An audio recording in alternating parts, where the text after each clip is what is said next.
My name is Abigail Carter. I'm 30, and the night my family stole my $4,000 bonus to upgrade my little sister to first class, they also gave away my bedroom at the Lake Como Villa to a stranger I'd never met. My mom said it in that bright, chirpy tone she uses when she's about to ruin my life, the same tone she used when she once accidentally donated my childhood trophies. Emily needed better lighting for her influencer photos. Nicole needed the master suite for bridal energy. I apparently could sleep in a youth hostel 5 miles away. I didn't cry. I didn't scream. Something colder snapped inside me. But what they didn't know was that this time I wasn't going to fix anything. Before I go any further, tell me where you're watching from. And hit like and subscribe if you've ever been betrayed by your own family, especially the ones who smile while they're taking everything from you. This story gets darker, and trust me, you don't want to miss what comes next. I didn't become the family problem solver overnight. It happened so slowly that by the time I realized how deep I was in, my whole identity was wrapped around fixing things I hadn't broken. When I think about how it started, my mind doesn't go to Italy or Chicago or boardrooms. It goes back to a sticky kitchen table in Evanston, to a kid version of me sitting on a booster seat because the regular chair was still too big. I was 8. Nicole was 11 already in that eye roll at everything phase. Emily was too strapped into a high chair with dried applesauce along the edges. The TV in the living room blasted some game show. The kitchen smelled like overcooked chicken and cheap red wine. Mom carried in a platter of roasted chicken oven mitts, swallowing her hands. She dropped it in the center of the table with a dramatic sigh. "Dinner is served," she announced. "Somebody better appreciate this. I have been on my feet all day." Dad didn't look up from his phone. "Smells great, Juniper." Emily squealed and banged a plastic spoon against the tray of her high chair. Nicole barely glanced up from her screen. Mom started serving plates automatically. First, she carved off the juiciest breast meat and spooned a perfect cloud of mashed potatoes onto a tiny pink plate. "Here you go, baby girl," she cooed to Emily. "You need to grow big and strong." Then she fixed a plate for Nicole, picking the crispiest skin, the fluffiest scoop of potatoes, the roll with the least burn marks. Nicole took it without a word. Dad got the next plate, heavier, loaded with chicken, potatoes, extra gravy. Mom finally sat down, gave herself a modest serving, and dug in with a tired groan. I watched them all start eating. The scrape of forks, the clink of glasses, the laugh track from the TV spilling into our little dining area. My plate was still empty. I waited a beat, then another. My stomach growled loud enough that heat rushed up my neck. "Mom," I said softly, "can I have some?" She looked over, genuinely startled. "Oh my God, Abby, I forgot you. You're so quiet, honey, sometimes I don't even notice you." She laughed when she said it. Dad chuckled. Nicole smirked. Emily smeared potatoes across her face like war paint. Mom passed me the serving spoon. By then, the nice pieces were gone. I scooped a skinny wing, scraped what potatoes clung to the side of the bowl, and took the roll that was basically a rock. "It's okay," I said automatically. "I'm not that hungry." I was starving. But I swallowed that too. I didn't know it back then, but that night set the tone. If I was quiet, if I didn't demand much, the family ran smoother. Mom smiled more. Dad sighed less. Nicole pouted less. And somewhere in that 8-year-old brain, I decided that my hunger, any kind of hunger, was negotiable. The science fair in middle school was the first time I realized I could be exceptional and still invisible. The cafeteria had been transformed with folding tables and trifold boards. Fluorescent lights hummed overhead. My project was about plant growth under different colored lights. I had charts, photos, neatly labeled samples. I had stayed up past midnight all week, fingers stained green from food dye pots of soil lining our tiny balcony. Mom had promised to come if things weren't too crazy at home. Dad said he'd try to get off work early. They showed up halfway through the judging. Mom's hair was in a messy ponytail. She had Emily on one hip, a giant purse on the other. I saw them walk in. My heart did that painful little jump. I straightened my posture, wiped my sweaty palms on my jeans, and waited for their eyes to find me. The judge stopped in front of my table, a tall man with wire-rimmed glasses and a clipboard. "So, Abigail," he said, reading my name tag. "Explain to me what you found." I launched into my explanation. How red light made the plants grow taller, how blue light affected leaf size, how darkness stunted everything. My voice shook at first, but as I spoke, it steadied. I knew this. I had done this. This was mine. When they called my name for first place in my category, the sound went fuzzy in my ears. I walked up to the makeshift stage, hands trembling, cheeks hot, the plastic trophy suddenly heavy. I turned toward the crowd, searching for my family. Mom and Dad were turned toward Nicole, who was holding up her phone, showing my mother a filtered selfie. Mom laughed too loudly, the sound cutting through the applause. Honey, that angle makes your jawline so sharp, Mom said. You look like a model. The audience clapped for me. My parents clapped for her. Mom finally lifted her phone and snapped a picture of me. Just as I was stepping off the stage, half turned away, the ribbon twisted in my hand. I'll frame it later, she said without looking at the screen. She never did. The trophy sat on a hallway shelf for a little while, then disappeared into a cardboard box in the basement. Nicole's selfies, though, showed up printed and framed on top of the piano. I told myself it didn't matter, that this was just how families worked. I didn't know it then, but all those little moments were carving a space inside me. One day, that space would stop being where I hid and become where I stored every reason I had to walk away. Things got heavier when I turned 16. That was the year I learned that wanting something for myself was considered selfish in the Carter household. A letter came in the mail on a humid June afternoon, the kind of thick envelope that looked important the moment you saw it. It was wedged between grocery coupons and a church newsletter on the kitchen counter. My name, Abigail Carter, was typed in crisp black letters across the front. I felt something inside me jolt. I tore it open right there beside the sink, my hands shaking. The kitchen smelled like dish soap and leftover spaghetti. Outside, cicadas buzzed so loudly, they almost drowned the sound of my breath. The scholarship was real. A full ride to a summer engineering program in Boston. Housing, food, even travel. My mind spun with possibilities I'd never allowed myself to imagine. New city, new people. A place where nobody knew me as the quiet fixer. Just me. I held the letter like it was a lifeline. Mom, I shouted. Mom, can you come here? She appeared in the doorway in leggings and a loose t-shirt holding a laundry basket. Emily trailed behind her with a juice pouch, sticky-faced and oblivious. What is it, honey? I've got 3 loads left. I handed her the letter. She scanned it quickly. A small smile tugged at her lips. Abby, this is nice. Nice. Like I'd won a raffle basket at a school fundraiser. It's not just nice, I said, trying to keep my voice steady. It's a full scholarship. A real program. MIT professors teach it. Mom, this could change everything for me. Mom bit her lip. I recognized that look. The same look she got before telling me someone else needed something more. Well, summer is always busy, she said slowly. You know how your dad gets with the taxes and all the online stuff. And Nicole is starting her internship. And Emily starts day camp. I don't know how we'll manage without you. My stomach dropped. Manage, Mom. It's a month. 1 month. You know Emily needs someone to drive her. And someone has to help your dad with the computer. And what about the 4th of July trip? You know the rest of us struggle to organize things. I clenched the edge of the counter. So I have to stay because you don't want to figure out logistics. Mom set the laundry basket down and lowered her voice. Don't start. Your sister's needs come first, right now. She's at a critical age. She needs stability. Stability. That word tasted rotten. I took a slow breath. Mom, this is the opportunity of a lifetime. And what about our family? She asked, eyes narrowing. You're really going to run off for a whole month and leave us hanging? It wasn't a question. It was a verdict. I didn't know it then, but that was the moment the road beneath me quietly forked. I could follow my own path, or I could keep doing what they'd trained me to do. I folded the letter and placed it back in the envelope. My hands were cold. My heart was colder. Forget it, I whispered. Mom's shoulders relaxed. She kissed my cheek. Good girl, I knew you'd make the right choice. The right choice for them. The worst one for me. I swallowed the grief. It scraped the whole way down. Years passed, and small sacrifices turned into bigger ones.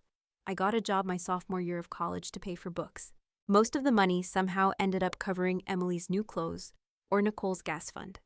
Thanksgiving was always the same picture, Mom gushing over Emily's makeup, Dad helping Nicole with career advice, and me in the kitchen basting a turkey no one thanked me for. I didn't hate them, not back then. I didn't even resent them. I just thought this was my role, the reliable one, the steady one. The one who made life easier for everyone else. I didn't know it then, but every holiday dinner was another brick stacking quietly around me, building a wall I wouldn't recognize until much later. After college, I found my first job in supply chain. Entry-level, low pay, long hours. But I liked it. It made sense. Systems, processes, predictability, everything my family wasn't. I came home every weekend though, fixed Dad's printer, helped Mom reset her Apple ID, showed Nicole how to format a resume, sat with Emily while she cried about losing followers. Looking back, the imbalance was obvious. But when you're raised to believe your worth is in what you do, not who you are, you normalize it. There was one memory that never stopped stinging. Christmas Eve, 2 years before Italy. We were gathered in the living room, lights dim tree glowing with warm white bulbs. Snow tapped against the windows. Dad handed out the gifts, chuckling as he passed each one along. Nicole got a designer handbag from the whole family. Emily got a new camera because she needed it for content. Mom got diamond studs. When I opened my box, tissue paper rustled. Inside was a discounted bath set from the drugstore. Lavender scented, the kind they stack near checkout lanes. Mom clapped her hands. Isn't it lovely you love lavender? I hated lavender. She knew that. Even Emily looked awkward for half a second before going back to live streaming the moment. I smiled anyway. It's perfect. Thank you. I didn't know it then, but that smile, gentle, practiced forgiving, would be the last version of me they would ever see. Because everything they'd taken for granted, every bruise they never noticed, every sacrifice they expected without question, all of it was counting down to the moment I finally snapped. I didn't realize how fragile the balance was until the winter everything collapsed. Not all at once, but piece by piece, the way a faulty floorboard creaks for years before snapping under someone's weight. It started small. It always does. The day before Nicole's wedding announcement dinner, the house in Evanston felt like a pressure cooker. Mom moved around the kitchen in a frantic loop, slamming cabinet doors, muttering about flour deliveries and seating charts. The stew on the stove simmered aggressively, filling the air with the smell of tomatoes and herbs. The heat made the windows fog. "Abby, can you come here?" Mom called. I was already there carrying a stack of folded napkins because she'd asked me for them 5 minutes earlier. She didn't notice. She pointed at her laptop face, twisted in confusion. "This keeps saying error," she said. "Fix it. It wasn't a request. Requests come with please." I bent over the laptop. "Mom, you need to click allow for the pop-up." I did. She snapped, snatching the mouse. "It's your fault for setting this up so complicated." I swallowed. My throat felt like it had gravel in it. "Okay, let me try another way." Nicole walked in, phone pressed to her cheek, giggling with someone on speaker. Dad shouted something about finding his reading glasses. Emily filmed a TikTok transition in the hallway, shrieking 3, 2, 1 snap chaos. Their normal, my normal. I clicked around until the page loaded. Mom exhaled loudly, annoyed even in relief. "Knew you'd fix it," she said. "You always do." That sentence, the family motto carved into my bones, echoed in my head like a chant. You always figure things out. But I didn't know that in a few weeks, they would weaponize that sentence so thoroughly, it would gut me from the inside. Later that evening, we sat around the dining table, plates steaming. Soft Christmas lights twinkled from the living room, casting warm yellow across the walls. Holiday music played faintly from the TV. Nicole tapped her wine glass. "Okay," she said, beaming. "I have news." Her fiancé Marcus stood behind her chair, hands on her shoulders. "We're getting married in Italy," Mom squealed. Emily gasped. Dad raised his glass. No one looked at me. Nicole launched into her Pinterest board, fantasy Lake Como Villa designer gown, drone shots of the ceremony. The works. I smiled, because I knew that's what was expected. When the excitement settled, Nicole glanced at me. "Abby, can you coordinate the flights? You're the organized one." I felt a small sting, but nodded. "Sure, just send me your dates." Mom squeezed my hand like I'd won an award. Our dependable girl, dependable, convenient, predictable, not loved, not seen. I didn't know it then, but that dinner set the stage for every crack that followed. The flight situation was the beginning of the end. The night Mom casually told me she'd use my $4,000 to upgrade Emily to first class, something inside me twisted so violently, I thought I might actually vomit. The office lights flickered overhead. My fingers went numb around the phone. Outside, sleet hammered the windows. "Emily needs good lighting," Mom chirped. "You know how important her Instagram is." "Mom," I whispered, "that was my money." "Oh, honey, don't be dramatic. You're good at finding cheap flights." "Cheap, resourceful, less deserving." "And my room?" I asked. Mom hesitated. "The groom's business partner needed it. He's very important. Important, unlike me." I hung up shortly after that, calmly, too calmly. But that was just the spark. The real firestorm came after I disappeared. The first real unraveling started with the taxes. It was early spring, right after I left for South America. Mom had been ignoring the pile of letters on the counter until one arrived with a bright red stamp.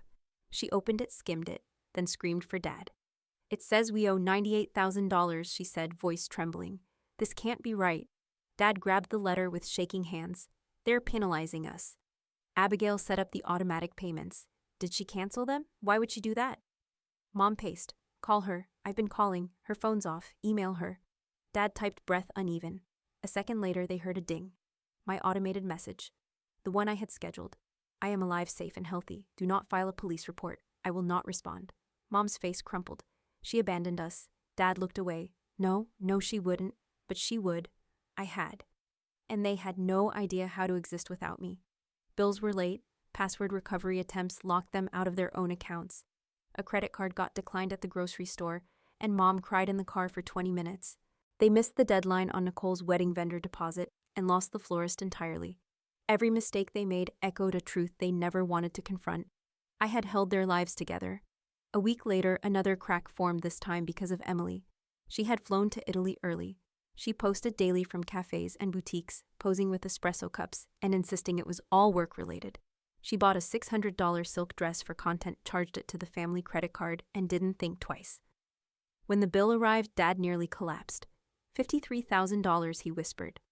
Mom grabbed the bill. Emily. What is this? Emily was lying on the couch scrolling. Relax. It's business. You don't have a business, Dad snapped. She blinked at him like he was being unreasonable.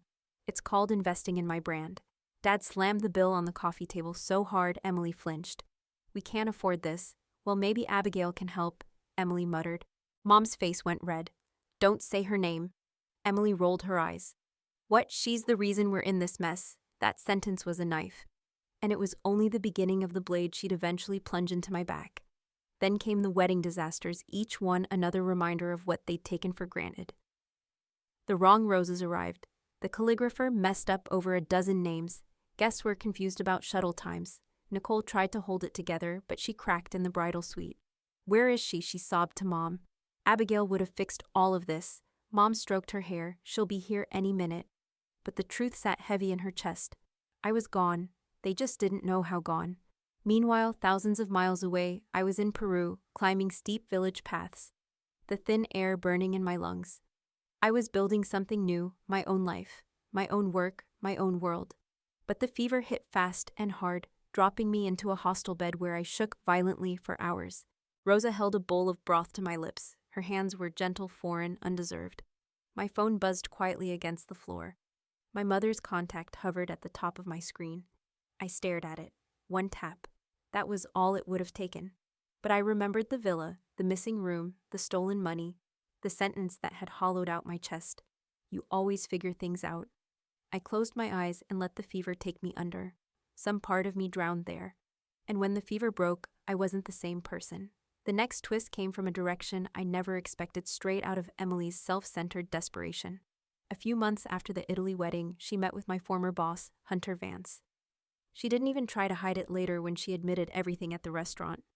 Hunter approached her through Instagram, showering her with fake compliments. Manipulation 101. You're Emily Carter, right? Abigail's sister. She's so lucky to have someone like you. He bought her an overpriced frappuccino and dangled a few lies wrapped in flattery. She really screwed me over, he said. She downloaded sensitive files before quitting. I just need proof. Emily leaned forward. Proof. Hunter slid an envelope across the table. $10,000 if you can get me access to the family email. $10,000. Emily didn't hesitate. Not for a heartbeat, not for breath. She sold me out. She handed him the keys to fabricate evidence against me, emails, timestamps, fake downloads. She didn't think about the consequences. She didn't care what it could cost me. She saw money and grabbed it with both hands. When she told me months later, her voice was shaking. I didn't think it would work. I didn't think he would use it. I just needed the cash. But betrayal doesn't hurt less just because it's stupid. It burns the same. That betrayal was the match, and Hunter was waiting with gasoline.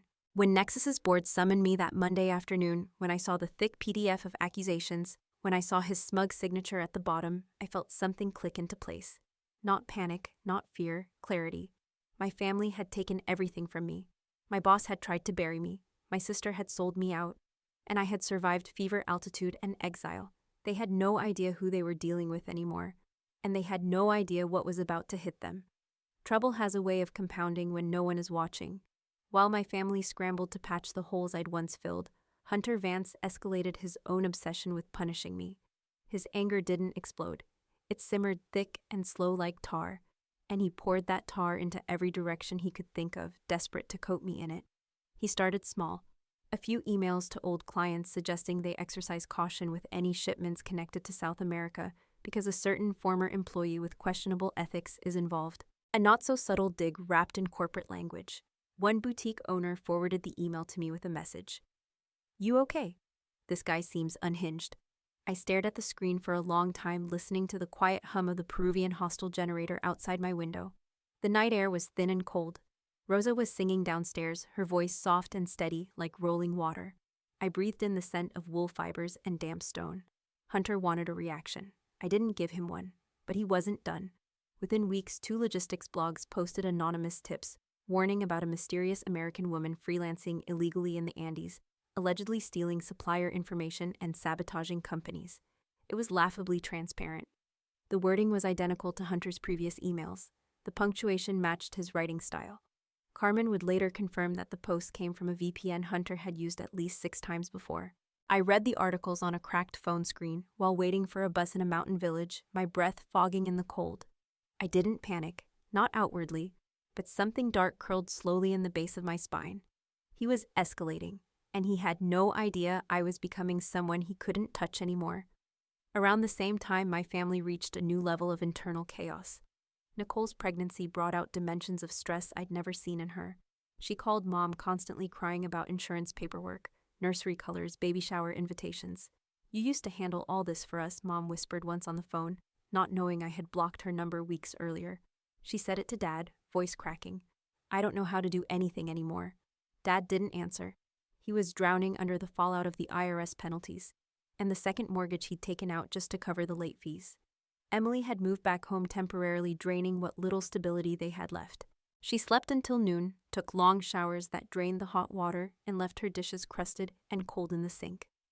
One evening, she was sitting on the kitchen counter scrolling through her phone and complaining about losing followers. Mom, exhausted, told her to help with dinner. Emily groaned. "Why, Abigail always cooked," Mom snapped. "She's gone, Emily. She's not here to fix your life anymore." Emily stared at her, shocked. Dad looked away. That night was the first time they realized I wasn't coming home, but they still hadn't grasped what that truly meant. While they spiraled, I was climbing. By month 9 in Peru, my contracts were stabilizing. My network was expanding. My Spanish was no longer broken and clumsy, it carried weight precision. I knew how to negotiate with artisans who'd been burned by foreign buyers. I knew how to read weather patterns in the mountains. I knew how to run a business without leaning on anyone. I was becoming someone entirely new, someone dangerous. And that danger was precisely what Hunter tripped over next. Around month 10, he learned through industry gossip that a major retailer in New York had signed a long-term supply agreement with me, a deal he'd been chasing for years. I didn't know it then, but according to a Nexus employee who later confessed it at a party, Hunter smashed a glass in his office when he heard. And that was when he made his biggest mistake. He decided to involve my family. He showed up in Chicago. He didn't go to my parents directly. That would have been too honest for him. He went to Emily, the weakest link in a chain that had been rusting for years. He fed her stories about me breaking laws, about me stealing intellectual property, about me ruining the company that trained me. Emily, already hungry for attention and validation, fell for every word. She leaked everything she could: old passwords, fragments of conversations. She half remembered access to the family email. It wasn't enough to convict me of anything real, but it was enough for Hunter to fabricate his own evidence. Enough to build a narrative that felt plausible to someone who didn't know him. He forged emails. He falsified timestamps. He edited chat logs to make it seem like I'd downloaded client databases the week before I quit. He printed it all neatly in a binder and sent it to Nexus's board. But he didn't know who I'd become by then. And he didn't know that Rosa, the quiet hostel owner, had connections of her own. One night over tea, she mentioned that her cousin worked for a customs inspector in Callao. My ears perked instantly. Something clicked, a puzzle piece snapping into place with the precision of a blade sliding home. Hunter's company imported thousands of rubber soles from various countries. But suppliers had whispered to me for months that something was off about those shipments. They were unusually heavy, the boxes too uniform, the timing always suspicious. I dug, and what I found was a pattern so cleanly fraudulent it practically confessed itself. Tariff codes mismatched, containers declared at a fraction of their real value, products mislabeled to dodge sanctions. So I documented everything, quietly, thoroughly. I wasn't gathering revenge, I was gathering truth. A few months later, month 14, I was standing in Beatrice Ford's Chicago office, the skyline spreading like a glittering crown behind her glass walls. She offered me a position that would have made my parents faint. Global Strategy Director, a job that paid more than Dad had ever earned in his life. You built something from nothing, she said. I want you on my team. Her handshake was firm, her smile sharp. But what sealed my decision wasn't the money or the title. It was something she said as I was leaving her office. People who underestimate you, she said quietly, are usually the ones who bleed hardest later. My chest tightened, not with hurt, but with recognition. Someone finally understood. When I returned to Chicago, I didn't tell my family. They didn't deserve that access anymore. I walked the city streets like a stranger, anonymous and free. I checked into a high-rise apartment with floor-to-ceiling windows facing the lake. The air smelled like rain and fresh linen. I unpacked my life slowly, a knife set in the kitchen drawer, a wool coat in the closet, a phone that didn't have my mother's number saved. I was rebuilding from the ground up, and then the board summoned me. It wasn't just a meeting, it was an indictment delivered in corporate phrasing. Hunter had arrived at Nexus with his binder of lies. He argued that I'd violated my non-compete, that I'd stolen documents, that I'd cost him millions in clients. The board took him seriously. He was, after all, an executive from a major competitor, and his accusations came with printed emails, attachments, chat logs, enough to raise suspicion. But Beatrice wasn't so easily convinced. Bring Abigail in, she told them. Let her speak for herself. So they sent the email. Monday, 2 p.m., conference room A. I didn't panic. I didn't lose sleep. Instead, I called Carmen. I need everything I said. Full audit logs from my old cloud account, every file I accessed, every timestamp, every login. I need the immutable version. There was a pause. This serious, she asked. Yes, she exhaled. Then let's burn someone. For 2 days, I gathered my arsenal. I combed through logs, cross-referenced dates, matched timestamps down to the millisecond. I printed records, highlighted inconsistencies, lined them up like bullets in a chamber. By the time Monday arrived, I wasn't nervous. I was prepared. Hunter arrived early. He wore a smug, triumphant smirk that twisted my stomach, not with fear, but with disgust. His suit was crisp tie, perfectly centered the posture of a man who thought he'd already won. But he didn't know the truth. He didn't know about the customs inspector. He didn't know about the fraudulent containers already flagged in Long Beach. He didn't know that the binders he prepared were nothing but paper shields. He didn't know the version of me sitting quietly across from him. The one who no longer cried in bathrooms or apologized for breathing. He still thought he was fighting the old Abigail, the doormat, the fixer, the girl who swallowed her pride and kept the peace. He had no idea that she died in a fever-soaked hostel bed while Rosa spooned broth into her mouth. And the woman who stood in her place was someone he should have never provoked. That boardroom showdown would become the climax, my cleanest, coldest revenge. But the real escalation happened in the seconds before the meeting began. Beatrice leaned toward me, her voice low and sharp. If he's lying, she said, I'll tear his entire world apart. I met her eyes. They were steel. I'm counting on it, I said. And for the first time in my life, I didn't feel alone. The room's fluorescent lights hummed overhead. The lake glittered outside the window. The board members shifted in their seats, glancing between me and Hunter like spectators before a storm. They didn't know it yet, but everything was about to break. Everything.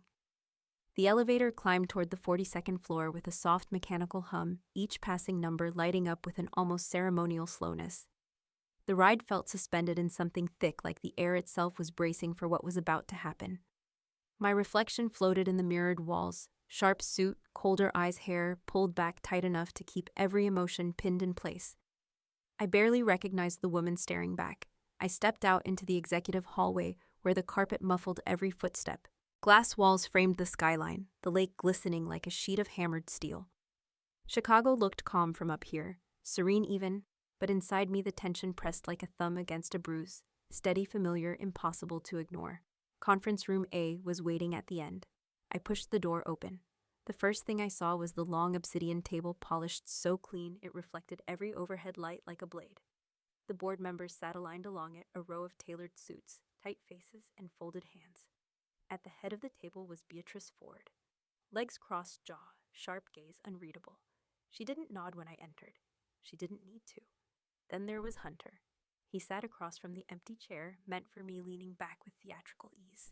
His suit was charcoal, his tie, navy, his smirk so wide it practically shone. A thick binder stacked in front of him like it contained gospel. His eyes flicked to me, slow, arrogant. Abigail, he said, voice warm in the way poison can be warm. Good of you to join us. I closed the door behind me. Wouldn't miss it. I took my seat, sliding my laptop bag to the floor. The leather brushed against my ankle, grounding me. Beatrice tapped her pen once, sharp, echoing. "Let's get started," she said. "Mr. Vance, you requested this meeting. Present your claims." Hunter stood. The projector hummed to life behind him. He flipped open his binder with a flourish, and the first slide appeared an email with my name at the top. He began his performance. "Members of the board," he said, pacing slowly, "the evidence I present today will show that Miss Carter not only violated her non-compete agreement, but actively stole proprietary data from our company." Slide. A file timestamp. Slide. A supposed chat log. Slide. Another email. Each one carefully designed, carefully crafted, carefully forged. He spoke with the confidence of a man who had lied his entire career and had always gotten rewarded for it. The tone in his voice was smooth and slick like oil on marble. He turned slightly, pretending to address everyone, but keeping his gaze on me like he was daring me to flinch. "She downloaded client lists," he said. "She accessed confidential documents 2 weeks before resigning. She moved to South America and immediately began doing business with suppliers we had identified internally." His smile sharpened. "All conveniently outside her non-compete, but the intent is clear." Behind him, the fake emails glowed bright white on the screen. A board member cleared his throat. "Mr. Vance, these are serious allegations." "I don't make allegations," Hunter replied. "I make cases." Another board member leaned back. "And you're certain this is legitimate evidence?" Hunter nodded, lips stretching into a predator's grin. "Every timestamp verified. Every log cross-checked. This is airtight." He clicked the remote again. More documents, more doctored trails, more lies. Finally, he snapped the binder shut and returned to his seat. Posture relaxed, hands folded like a man waiting for applause. Silence stretched. Beatrice turned to me. "Miss Carter," she said, voice cool as winter glass. "Your response." I stood. Every chair creaked slightly as eyes shifted toward me. I didn't raise my voice. I didn't clear my throat. I didn't take a dramatic pause. I simply clicked my laptop open, plugged it into the projector, and let the truth load onto the screen. This, I said, is the immutable cloud audit trail from my former company's Microsoft Azure environment. A spreadsheet filled the wall, rows of timestamps, IP addresses, access points, verification hashes.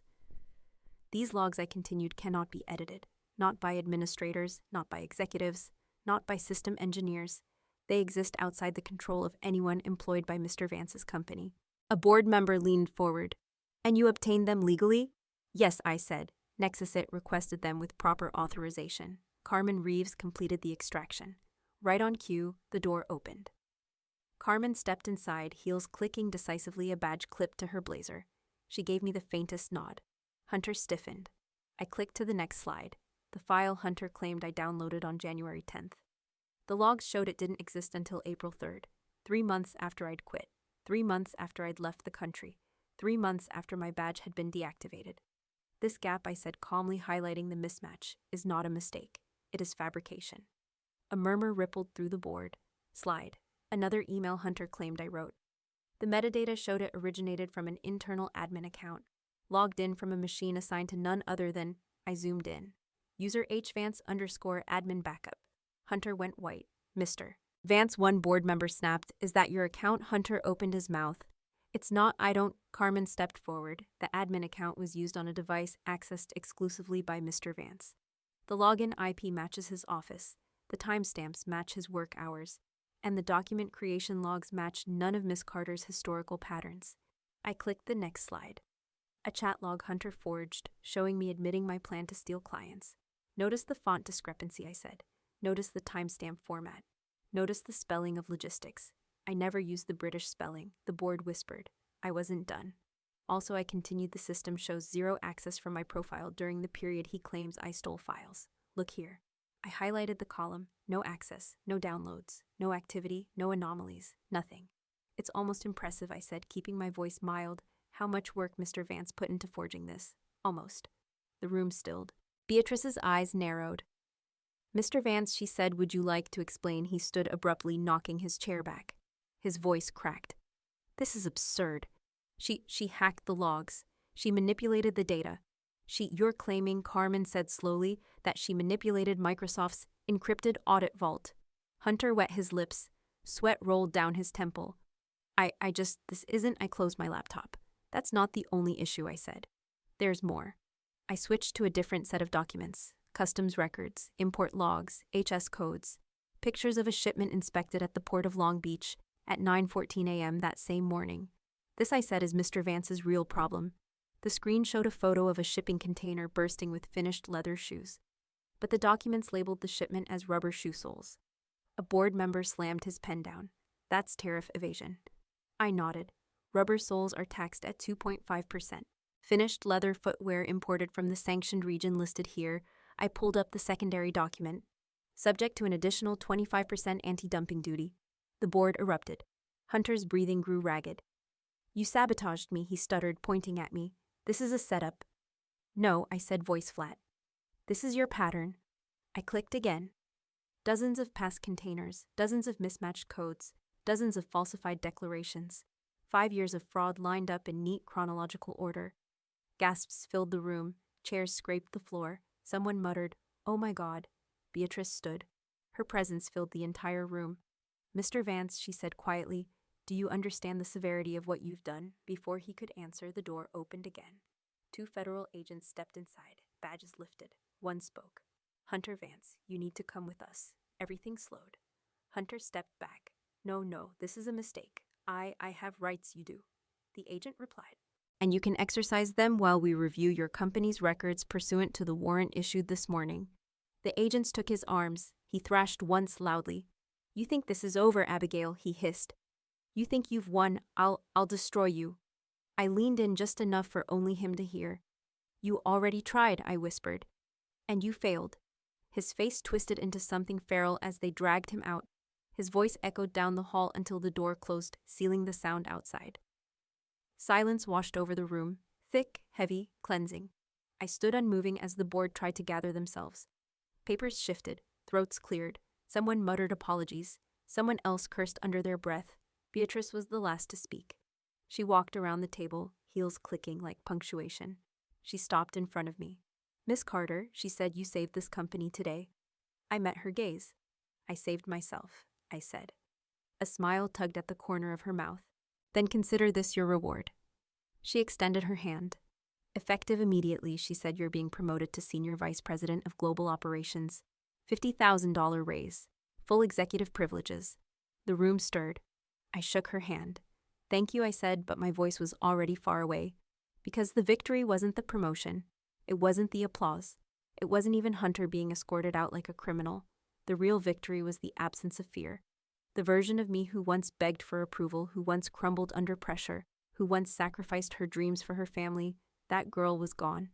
And in her place now stood someone who could walk into a room full of powerful people, face down a seasoned corporate predator, and win without raising her voice. Someone who knew exactly what she was capable of. Someone who understood power. Someone Hunter should have never underestimated. As I gathered my things, the sunlight shifted through the glass walls, spilling across the floor in sharp white lines. The city glittered below thousands of windows, catching the light like fractured mirrors. I glanced once at the empty chair where Hunter had sat. Then I walked out of the room, and I didn't look back.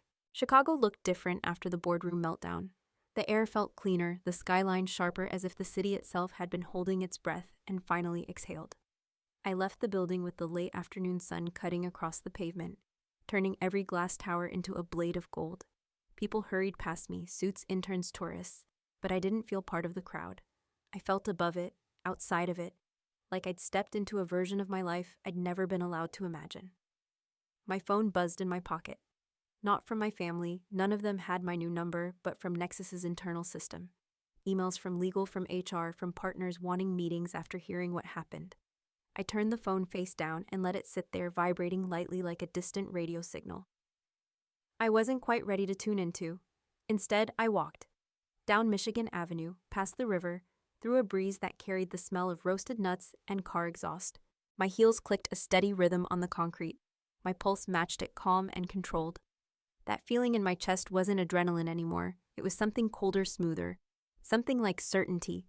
I ended up at the lake. The waves slapped gently against the stone wall, and the air tasted like metal and wind.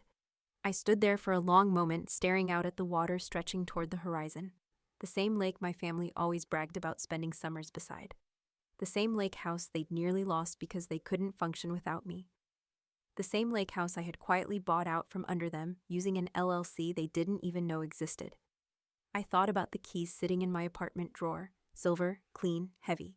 I already knew what I was going to do with them. 2 weeks after the boardroom showdown, I invited my family to dinner, not to apologize, not to reconnect, but to make things very clear. Virtue. The restaurant in Hyde Park was dim and warm, its lighting soft enough to hide tension, but bright enough to expose truth. I picked the private dining room in the back, the one with walls the color of deep red wine and a table that looked like it belonged in a judge's chambers. They arrived together, Mom anxious, Dad stiff, Nicole swollen with stress, Emily sulking like a child, forced to attend a funeral. For a moment, none of them spoke. They just stared as if unsure whether I was real. "You're back," Mom finally whispered. "You didn't tell us." I didn't blink. I didn't need to. The waiter took our drink orders, but no one looked at the menu. The tension was thick enough to chew. Dad broke first. "Your mother and we've been worried. You had my monthly updates," I reminded him. "That was enough." Emily scoffed. "Those emails were torture." I turned my head slowly. "Good." Her mouth fell open. I told them everything then. Not loudly, not dramatically. Just clearly, like reading a report aloud in a room where no one could pretend not to hear. The money they'd stolen. The room they gave away. The years they took from me. The hit and run I'd covered for Emily when she was too drunk to stand. The debt I'd paid. The betrayal she sold to Hunter for $10,000. Mom cried. Nicole stared at the table. Dad rubbed his forehead like the truth itself was a migraine. Emily tried to deny it until I placed the old manila folder in front of them. Then she crumbled. "I needed the money," she whispered. I didn't think he'd actually use it. I raised a brow. "You sold me out for pocket change." Nobody defended her, not even Mom. And then when the truth had settled like dust over everything, I pulled out the envelope. The deed. Their eyes widened. Dad looked like he'd aged 10 years in 10 seconds. "You bought it," he whispered. "The lake house." "Yes," I said. "Paid in full. Above market." Mom's eyes filled again. Why would you do that for us?" I leaned back, letting silence stretch until their nerves thinned to threads. "It's mine now," I said. "You can still use it. Still make your memories there, but only on my terms."